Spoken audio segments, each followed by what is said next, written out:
I'm Brian Butcher. I'm running for the 7th Ward City Council. I work as an assistant manager at the Xfinity store on Venture Drive. I was born in Chicago. I grew up in Beckley, West Virginia, went to college in Huntington, West Virginia at Marshall University, and I've lived in Morgantown for about 10 years now. I purchased a home on Eastern Avenue about 2 years ago, where I live with my wife and my two sons. I've been a grassroots organizer for most of my adult life, and I'm running for city council to represent and advocate for working class people inside of the city.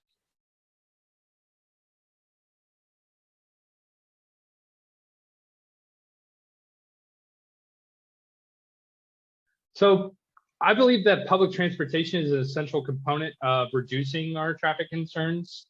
We need robust and many options for people when it comes to alternatives to driving within the city.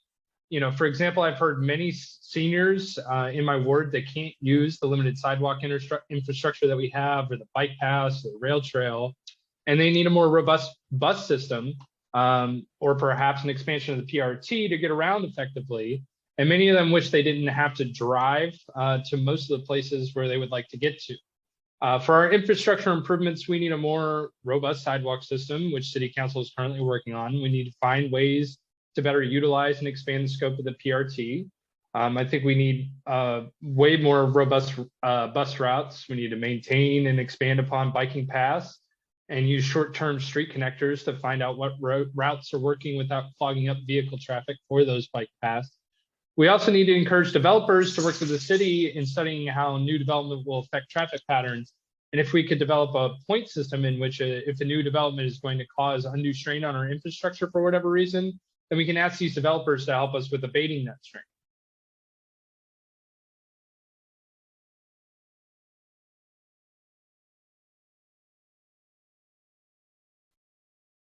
Housing is often made affordable by increasing the stock of affordable housing supply in a given area. I think Morgantown specifically can benefit greatly from those measures. So I would propose things like inclusionary zoning to allow for a percentage of housing development to be specifically constructed under market rate or to be available to be subsidized.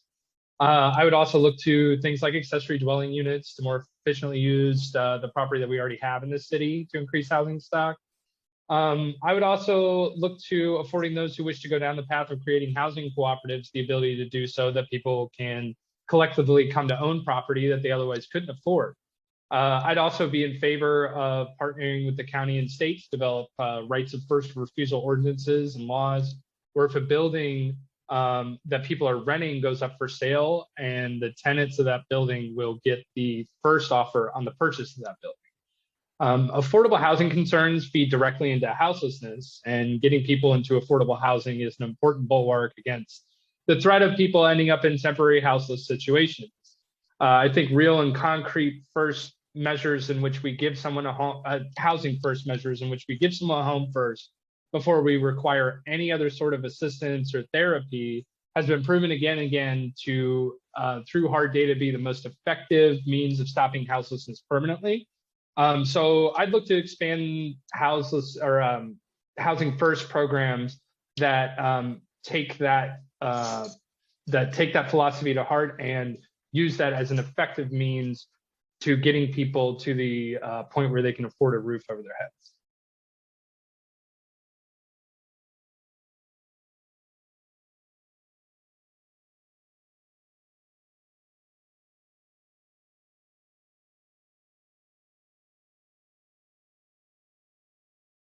I know that our city's ability to seek sources of revenue is very limited. In order to stem the tide of people moving further and further to the outskirts of our city, I think we need to work to protect our greatest asset, which is our small businesses. We were able to mostly stem the economic hardship of the Great Recession in our city, due in large part to our small businesses and their unique ability to keep dollars flowing within our community.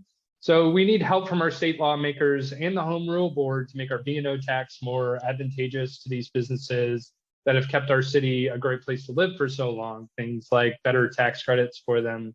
And I think that our pension obligation and the threat of continuing lawsuits have to be met head on.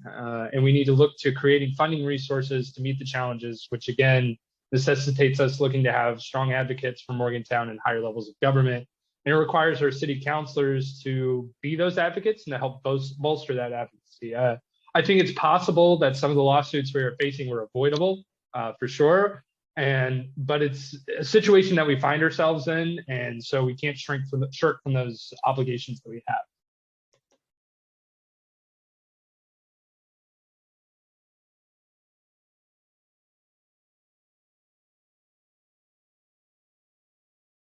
I believe, again, that we need to make small business a priority in our town, as that has several knock-on effects for all business that is conducted within the city. I wanted to stay in Morgantown because I love the Hotel Morgan, where I've had my first job. I love Madeline's, I love the Richwood Grill, I love Cafe Bacchus, I love 123, and I love being at the Wharf District and the amphitheater where I got married. Professionals that spend money in our towns want to be here because we have world-class small businesses to make our town vibrant and unique. And we need to do everything we can to protect them and give them the competitive advantage through our tax structure, our development and infrastructure considerations, and our government's respect for its citizens' dignity and their well-being. I believe the exodus from our city comes from the lack of affordable housing. More and more people need to move outside of the city or up to Pittsburgh because it's simply more affordable to live there and the jobs pay better. We need to attract more high-paying jobs for our long-term residents by making Morgantown the most attractive place it could possibly be to live, and therefore locate those types of professionals and those types of jobs. I just wanted to quickly discuss the issue of opioid addiction. I grew up in Southern West Virginia, where the opioid epidemic is extremely severe right now, and it takes a toll on all the businesses, all the business that people are trying to conduct there, as well as it has the obvious public health concerns. We know through years of study that harm reduction programs are the best way to fight this epidemic, and we should be funding and treating this epidemic as seriously and as vigorously as we did the COVID-19 epidemic.